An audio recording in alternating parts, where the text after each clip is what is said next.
कि जब आप इमरान खान साहब से इस कमेटी की एक मुलाकात नहीं इंश्योर करवा सक रहे हैं, हमें बड़े दुख से और अफसोस से कहना पड़ रहा है कि अगर आप एक मुलाकात इंश्योर नहीं करा सकते हैं उस सूबे की जेल में जहां आपका अपना चीफ मिनिस्टर मौजूद है, तो आप जो हमारे इतने बड़े बड़े दो मुतालबात हैं, आप उनके ऊपर अमल दरामद कैसे इंश्योर कराएंगे? सो इस पर एक बहुत बड़ा सवालिया निशान आ जाता है।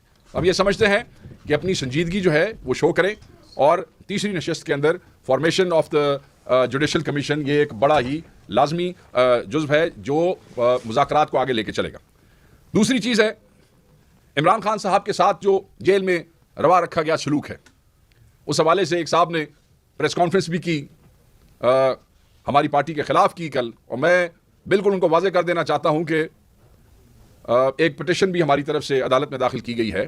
खान साहब की दी गई सहूलियात के हवाले से लोग बातें कर रहे हैं, झूठ बोल रहे हैं, और मैं उन्हें वाज़ेह कर देना चाहता हूं कि सबसे पहले कि इमरान खान साहब को जिस सेल में रखा गया है, क्या इमरान खान साहब को जो इस केस में रखा गया है उस केस की रूह से भी उस सेल में रखना क्या उनको मुनासिब है? क्या वो दहशतगर्द हैं?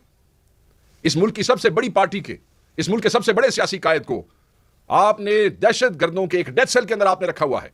यह कौन से जेल के मैनुअल के मुताबिक है? फिर कंप्लीट आइसोलेशन में आपने रखा हुआ है। कंप्लीट आइसोलेशन कौन से जेल मैनुअल के मुताबिक है? फिर आपने उनकी अखबारों की एक्सेस बंद की हुई है। यह कौन से जेल मैनुअल के मुताबिक है? फिर आपने टेलीविजन की एक्सेस बंद की है। क्या इमरान खान साहब, खैर बड़ा लीडर तो इस मुल्क में नहीं आया कोई, ये दूसरी सियासी पार्टियों के लीडरान आते रहे हैं, क्या उनके पास ये एक्सेसेस मौजूद नहीं थी? उनको तो एयर कंडीशंस भी लगवा के दिए गए थे। कोई अटैच वॉशरूम नहीं है, वॉशरूम भी इसी सेल के अंदर मौजूद है। और आपने देखा जब सुप्रीम कोर्ट में ये जब कोर्ट में बात हुई थी तो जो तस्वीरें आई वो आप सबने देखी हुई हैं। किताबें अगर थोड़ी सी ज्यादा हो जाती हैं तो फिर किताबें उठानी पड़ती हैं, रीडिंग मटीरियल नहीं है। कोर्ट के अहकामात हैं कि खान साहब के बच्चों से रेगुलर उनकी बात करवाई जाए, कोर्ट ऑर्डर मौजूद है, नहीं करवाई जा रही है। उस पर भी हम कोर्ट के अंदर गए हुए हैं कि ये वायलेशन की है, ये आपके ऑर्डर की जो है ये कंटेम्प्ट है, ये आपका ऑर्डर नहीं मान रहे हैं। और ये टीवी पे आके हमें मतलब ऑडेसिटी चेक करेगी, हमें बता रहे हैं कि ये खान साहब के साथ क्या सलूक हो रहा है और क्या नहीं हो रहा है। और जो खान साहब को खाना दिया जाता है जेल मैनुअल के मुताबिक दिया जाता है। ये को मियां नवाज शरीफ की तरह नहीं, सामने अडियाला के सामने जो है वो एक एमएनए घर किराए पे ले छोड़ता है और वहां से सुबह शेफ आता है जेल के अंदर और वो पूछता है कि जनाब आप नाश्ते में क्या खाएंगे, जनाब आप दोपहर का क्या मेन्यू होगा, लंच का, जनाब रात का क्या मेन्यू होगा। नहीं, इमरान खान जो है वो ऐसे नहीं। इमरान खान तो जेल मैनुअल के मुताबिक जो खाना है वो भी फिर कैसे है और कैसे नहीं, वो 10 दफा हम तफसील आपके सामने बयान कर चुके हैं। और ये लोग इस वक्त जब मुज़ाकरात में चीज़ें इस तरफ चल रही हैं, आप हमें ये बता रहे हैं कि आपने ये किया हुआ है। वो इमरान खान है, वो रोता धोता नहीं है, वो इस पे परेशान नहीं होता है। उसने, आप लोगों ने तो जो मिथ बनाया हुआ था ना कि महीने से ऊपर नहीं चल सकेगा, वो सारे मिथ तोड़ दिए उसने आपके। आपको तो नींद नहीं आ रही है ये सोचते हुए कि ये आदमी इतना अरसा जो गुजार गया है, ये जब बाहर आएगा तो हमारे साथ होगा क्या। वो कि इमरान खान साहब कह चुके हैं जो माफ़ी के हवाले से, जो बुशरा बीबी ने भी अपनी तकरीर में बताया कि खान साहब ने कहा कि जिन लोगों ने मेरे साथ ज़्यादतियाँ की मैंने उनको माफ़ किया। मगर बहरहाल पार्टी के जिन लोगों के साथ ज़्यादतियाँ हुई हैं, वो जिन जिन के साथ हुई हैं, वो उनके ज़ाती मामले हैं कि वो कैसे किसको माफ़ करेंगे नहीं। मगर खान साहब ने अपनी ज़ात के हवाले से ये कहा। मैं सिर्फ ये वाज़ेह कर देना चाहता हूँ कि इस मौके पर इस किस्म की गैर जिम्मेदाराना गुफ्तगू बिलाजवाज़ थी। अब हम आ जाते हैं अपने कैदियों की तरफ। अटक और जेहलम जेल में हमारे कैदियों के साथ, ना हक सियासी कैदियों के साथ, आपके सूबे के बच्चों के साथ, पंजाब के बच्चों के साथ, केपी के बच्चों के साथ, बलोचिस्तान के नौजवानों के साथ क्या रवैया रखा जा रहा है पंजाब की हुकूमत की तरफ से। पंजाब की जेलों के अंदर 10 बाय 10 के सेल में 40-40 लड़के रखे गए हैं। 10 बाय 10 के सेल में 40-40 लड़के रखे गए। और आपको पता है कि वहां कोई वॉशरूम अटैच नहीं होता है। जो बरामदे की कैपेसिटी है वो 30 से 35 लोगों की है। वहां पे 90 आदमी जो हैं वो रखे गए हैं। 90 लोगों को वहां बरामदों में रखा गया है। जेल मैनुअल के मुताबिक सुबह 6 बजे से लेकर शाम 6 बजे तक आपने उन कैदियों को बाहर रखना है, नहीं निकाला जा रहा। ये कौन से जेल मैनुअल के मुताबिक है? सूरज नहीं देखते वो। सूरज वो तब देखते हैं जब आप उन्हें पेशी के ऊपर लेके आते हैं इस्लामाबाद अदालत में, वैन में। और वैन का भी सुन लें आप, 15-15 आदमियों की गुंजाइश वाली वैन में 50-50 आदमी, और पूरा दिन उनको घुमाते रहते हैं। गर्मी, धूप, ठंड, बारिश, वॉशरूम, रफा हाजत नहीं, कुछ नहीं, कहीं नहीं जा सकते यार। वो इंसान है क्या? कैदियों ना हक कैद हैं, सियासी कैदी हैं। ये तो जो आपने बड़े बड़े दहशतगर्द या बड़े बड़े मुजरिम रखे हैं उनको भी कानून और आईन ने हुकूक दिए हैं, उनके भी कैदियों के हुकूक हैं। और यहां इन बच्चों को सिर्फ आपने एहतजाज की मद में जो आप एक जुल्म कर रहे हैं इन बच्चों के साथ, पंजाब हुकूमत को कोई शर्म महसूस नहीं होती कि इनके जेल खाना जात का महकमा क्या जुल्म कर रहा है। वजीर आला रोज जो है वो बच्चों को लेक्चर देती नजर आती हैं। क्या उन्हें नजर नहीं आ रहा कि उनके सूबे के अंदर इस मुल्क के बच्चों के साथ क्या रवैया रखा जा रहा है? ये दुश्मन बना रहे हो अपने तुम लोग, ये नफरतें पैदा कर रहे हो। ये बच्चे जब इन जेलों में से निकलेंगे वो कभी तुम्हारे लिए कोई नफरत के अलावा कोई और जज्बा लेके वहां से नहीं निकलेंगे। ये तुम लोग हो जो नफरतें बो रहे हो इन बच्चों के दिलों के अंदर। ये कोई इंसानियत नहीं है। और दूसरी तरफ खाना जो इन्हें दिया जाता है गंदा गलीज, मतलब है कोई इंसानों के खाने वाला खाना नहीं है। बच्चे कंप्लेंट करते हैं जिस वक्त वो आते हैं, और मेजॉरिटी बच्चे बीमार हो चुके हैं। मेडिकल ट्रीटमेंट नहीं दिया जा रहा है, उनको ट्रीटमेंट उनको नहीं दिया जा रहा है। बीमार आते हैं गाड़ियों में, डॉक्टर की एक्सेस की इजाजत नहीं देते हैं। क्यों भाई, क्या उन्होंने गुनाह किया है ऐसा? क्यों ये जुल्म कर रहे हो अपने पाकिस्तानियों पे? क्यों जुल्म कर रहे हो अपने बच्चों के ऊपर? इसी बीमारी की हालत में वो बेचारे पेशियां भुगतते हैं और बीमार यहां से वापस चले जाते हैं। और यहां से याद आया कि इमरान खान साहब को भी डॉक्टर, पर्सनल डॉक्टर की एक्सेस नहीं देते हैं। नहीं यकीन हमें तुम्हारे डॉक्टर्स के ऊपर जो तुम्हारी मर्जी की रिपोर्टें लिखते हैं। और इसके लिए भी हम कोर्ट गए कि उनका अपना जाती मौलिद जो है वो इसमें सामने आना चाहिए। अब ये बड़ा अहम था कि ये आपको पता चले कि अटक में और जेलों में क्या हो रहा है हमारे बच्चों के साथ।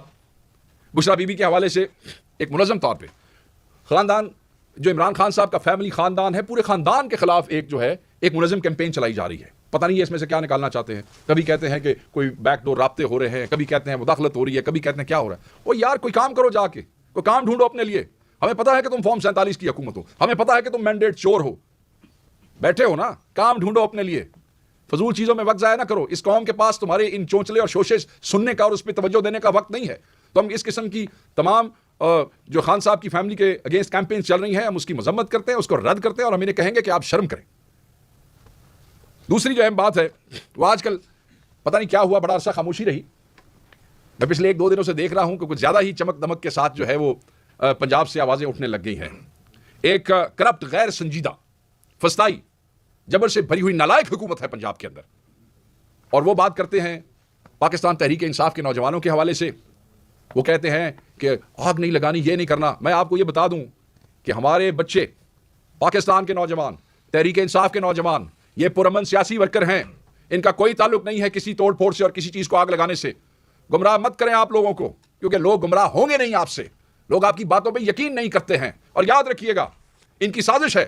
ये जो बार बार कहते हैं ना, दूर रहो, सियासत से दूर रहो, इस चीज़ से दूर रहो, ये पाकिस्तान में आम तबकात को, खुसूसन नौजवान नस्ल को सियासत से दूर रखना चाहते हैं, अपनी इजारादारियां कायम रखना चाहते हैं। ये चाहते हैं कि वो नौजवान जो अवेयरनेस रखता है, वो नौजवान जो देख रहा है, हक और सच की जंग लड़ना चाहता है। क्या जब पाकिस्तान बन रहा था तो उस वक्त ये कहा गया था कि नौजवान इस तहरीक से दूर रहें? नौजवान तो हर तहरीक की रूह रवा होते हैं, जान होते हैं। और ये कह रहे हैं कि नौजवान उससे दूर रहें। हमारा नौजवान, पाकिस्तान तहरीक इंसाफ का नौजवान, वो शऊर की उस सतह पे है जहां पे ये फॉर्म 47 के मैंडेट जोकर कभी पहुंच ही नहीं सकते। हमारा नौजवान शऊर की उस सतह पे है आज। और फिर तस्दीक अमेज बातें की जा रही हैं। जो नाहक सियासी कैदी हैं हमारे बच्चे जेलों में, उनका मजाक उड़ाया जा रहा है लाहौर की सरकारी तकरीबात में वजीर आला की तरफ से। तो तस्दीक अमेज बातें करने की बजाय आप कह दें ना, कह दें कि हाँ हाँ, तस्दीक की क्या बात है, हम तो देखो ना, हम तो तुम पे गोलियां भी बरसाएंगे, हम तो तुम्हारे सरों पे गोलियां भी चलाएंगे, हम तो तुम्हें मौत के घाट उतार देंगे। खुल के बात करें ना, जो आपने किया वहां पे, जो कत्ताल आपने करवाया, जो आपके वजीर आजम के आर्टिकल 245 की वजह से हुआ, खुल के बात कर दें कि आपने ये किया। आप मजाक उड़ाते हैं। आज मैंने वजीर आला की गुफ्तगू सुनी, उन्होंने कहा कि हम कोई जानवरों के इलाज की बात कर रहे हैं, वहां सियासी पार्टियों का भी इलाज करेंगे। कुछ गुफ्तगू करने से पहले बंदा ये सोच लेता है, कम से कम बेशक फॉर्म 47 और मैंडेट चोरी से ही आप इस ओहदे पे बैठे हैं, कि उस ओहदे के शान शान गुफ्तगू क्या है? आप सियासी वर्करों को थ्रेट कर रहे हैं? क्या आपने आगे कम किया है? आप हमारे सियासी वर्करों का इलाज करना चाहते हैं, तो जो उनके घरों में छापे मार के बगैर वारंट्स के उनके चादर और चार दीवारी के तकद्दुस को पामाल करते हैं, अभी आप उसको इलाज नहीं कहते हैं? क्या जो लोगों के को बच्चियां उठा लेते हैं, सियासी लोगों की, एमएनएस की फैमिली के ऊपर हाथ डालते हैं, एमपीएस की, हमारे तंजीम के लोगों की, मेरे ख्याल में शायद ये उसी इलाज की तरफ जो है वो रेफर कर रही थी। लोगों के कारोबार बंद करते हैं, लोगों के घरों में रेड करते हैं, तो गाड़ियां तोड़ के चले जाते हैं। ये कौन से कानून और कौन सी आईन के अंदर लिखा है कि आप पाकिस्तानियों की प्रॉपर्टी को जो है वो डैमेज करें? खवातीन के साथ बदतमीजी करते हैं, खवातीन को जो है जाली केसेस के अंदर करते हैं। तो ये इस इलाज की बात कर रही है। और सबसे बढ़ के मेरे ख्याल में ये नया इलाज जो आप लोगों ने किया है लोगों का, ये जो गोलियां बरसाते हैं आप लोग उन पे, ये भी शायद आप उसी इलाज की बात कर रही हैं। तो ये वजीर आला जो पाकिस्तान के अवाम को और पंजाब के सियासी वर्कर्स को धमकियां दे रहे हैं कि हम आपका इलाज करेंगे, मैं आपसे ये कहूंगा कि आप इस किस्म की गुफ्तगू से बाज रहें। सियासी लोगों के मुंह से ऐसे पुरतशद्दुद अल्फाज अच्छे नहीं लगते हैं, और जब आप हमारे वर्कर को कहते हैं कि वो एहतजाज के दौरान इस किस्म के काम करता है जो कि वो नहीं करता, उसका किसी तशद्दुद से कोई ताल्लुक नहीं है, तो सबसे पहले आप खुद माफी मांगे। सुप्रीम कोर्ट पर हमले की माफी मांगे। वो जो नैब के दफ्तर के ऊपर आपने पथराव कराया खुद अपनी सरपरस्ती के अंदर, पहले खुद इस किस्म के काम करें। उसके बाद खैर मैं तो समझता हूं उसके बाद भी आप लोगों का हक नहीं बनता है। आप लोगों को पंजाब के अंदर गुर्बत और महंगाई की वजह से लाखों बच्चे, दिस इज ऑन रिकॉर्ड, लाखों बच्चे स्कूलों से बाहर हैं, नहीं जा रहे हैं स्कूलों के अंदर। और आज एक जिक्र हुआ, वो जी सड़कों के ऊपर एतराज होता है, मतलब है कि रंजीत सिंह से बड़ा दौर गुजरा है आपकी फैमिली का पंजाब पे इक्तदार का। चचा, वालिद, चचा, फैमिली, अपनी पार्टी के लोग, और इतने 35 साल 30 साल के बाद आज आप हमें बता रहे हैं कि अभी पंजाब में तरक्की का राज जो है वो सड़कों में मुज़मर है। हम इस पे कोई इंटेलेक्चुअल बहस नहीं करना चाहते, मगर हम ये पूछना चाहते हैं कि ये इतने सालों जो कुछ आपने किया है, और ये स्मोक के हवाले बहुत सी चीजें हैं, इसके ऊपर अलग आपसे हम इंशाल्लाह गुफ्तगू करेंगे और अब आपसे रेगुलर करेंगे। अगर वहां से किसी को बड़ा रेगुलर शौक है तो इंशाल्लाह यहां से उनको रेगुलर पाकिस्तान तहरीक इंसाफ की तरफ से रेगुलर जवाब जाएगा। ये ना समझे कि आपकी गवर्नेंस हमसे छुपी हुई है, ये ना समझे कि पंजाब में जो करप्शन हो रही है और फस्तायत हो रही है, इसे गवर्नेंस कहते हैं। कि पुलिस से बदमाशी करवाई जाए, पुलिस से लोगों के कारोबार बंद करवाए जाए, पुलिस से सियासी वर्कर को जो है मारपीट करवाई जाए, पुलिस से जाली मुकदमात बनवा के सियासी वर्कर को घुटने टिकवाने की कोशिश की जाए, एंटी करप्शन के डिपार्टमेंट इस्तेमाल किए जाए ताकि लोग अपनी वफादारियां तब्दील कर सकें। इस किस्म के गंदे काम करने वाली सियासी पार्टियां पाकिस्तान तहरीक इंसाफ को यह कहती हैं कि तुम ये करो और तुम ये ना करो। मैं समझता हूं कि ऐसी सियासी पार्टियां जो इस फस्ताई हुकूमत का हिस्सा है, जो खुद फस्ताई हुकूमत है, उनका मुंह ही नहीं है पाकिस्तान की सबसे बड़ी सियासी पार्टी को किसी भी किस्म का ताना देने का। तो मैं ये समझता था कि ये चीज़ें बड़ी अहम है, ये ज़रूरी है, हम इनकी मजम्मत भी करते हैं, इनका जवाब भी देंगे। मुज़ाकराती कमेटी की इमरान खान साहब से मुलाकात बहुत अहम है और वो होनी चाहिए, और वो बेहतर है कि वो तीसरी नशस्त से पहले हो जाए, और हम हर किस्म के प्रोपेगेंडे का जो भी होगा उसका इनको बराबर जवाब मिलेगा।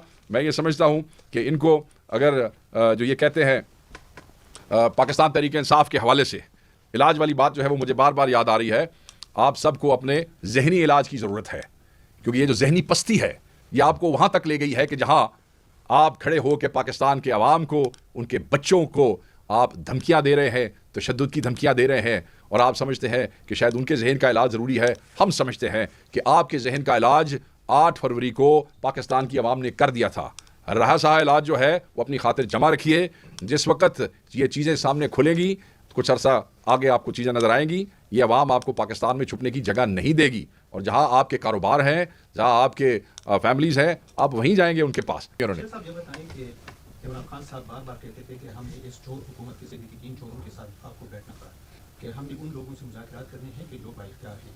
और क्या ये नहीं समझे ज़्यादातर लोग ये कहते हैं कि पीटीआई वाले थक गए थे, मज़ीद मुज़ाहरे वो नहीं कर सकते थे, तो वो वक्त गुजारने के लिए ये मुज़ाकरात के अमल किया गया। अगर आप थोड़ी देर क्वेश्चन ये करते हैं कि एंटी करप्शन की आपने बात की कि पंजाब में एंटी करप्शन को सियासी मुखालिफिन के खिलाफ इस्तेमाल कर रहे हैं, तो आपकी हुकूमत में तो एंटी करप्शन आपकी पार्टी के लोगों के खिलाफ इस्तेमाल। मुझे आपसे इसी सवाल की तवक्को थी, अपनी रिस्पॉन्ड टू दैट। पहली बात तो ये है कि अगर आप थोड़ी देर पहले आते तो आपको ये जवाब मेरी उस गुफ्तगू में मिल जाता कि क्यों हम मैंडेट चोरों के और क्यों फॉर्म 47 की हुकूमत के खिलाफ जिनके थे उनके साथ बैठने का फैसला क्यों किया गया।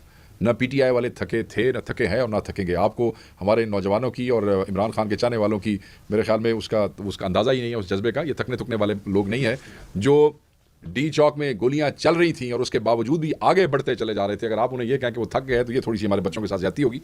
हमने वजह बता दी है कि वजह 26 वजह ये कताल है, जिससे इस माशरे के अंदर वो जो आर्टिकल 245 वज़ीर-ए-आज़म ने लगा के कताल करवाया है, इस माशरे में नफरतें पैदा हो रही हैं। सियासतदानों का और कायदीन का काम सिर्फ अपनी बारी और अपने इलेक्शन के लिए लड़ना नहीं होता, उनको सोसाइटी के लिए, माशरे के लिए और मुल्क के मुस्तकबिल के लिए भी है। तो हमने उस हवाले से इमरान खान साहब ने आगे बढ़ के मैं बार बार एक लफ्ज़ इस्तेमाल करता हूँ कि विंडो ऑफ अपॉर्चुनिटी क्रिएट की, कि यहाँ बैठो, इस पर बात करो, डील नहीं की। हमने कोई सिविल नाफरमानी इससे नथी नहीं की।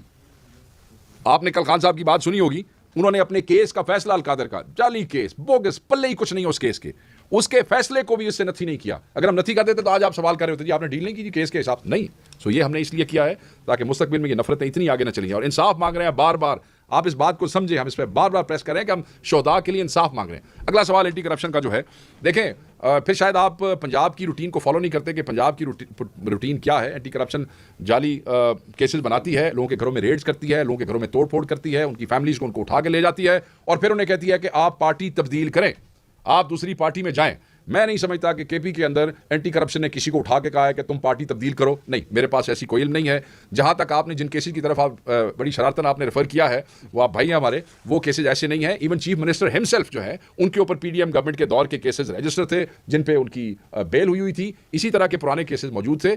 इसको मेरे ख्याल में इसको कोई हमें सियासी रंग देने की इसलिए ज़रूरत नहीं है कि आप जिन भाइयों का जिक्र कर रहे हैं उनके मामलात भी ठीक हैं और हाई कोर्ट ने उसको फारिग भी कर दिया है और चीफ मिनिस्टर के साथ भी उनकी बात हो चुकी है। सो आप पंजाब का केपी की एंटी करप्शन से कंपैरिजन करें, आप अपने सूबे के साथ इतना बड़ा जुल्म कर रहे हैं, ऐसे ना करें। अपने एंटी करप्शन के महकमे के साथ ये ना करें।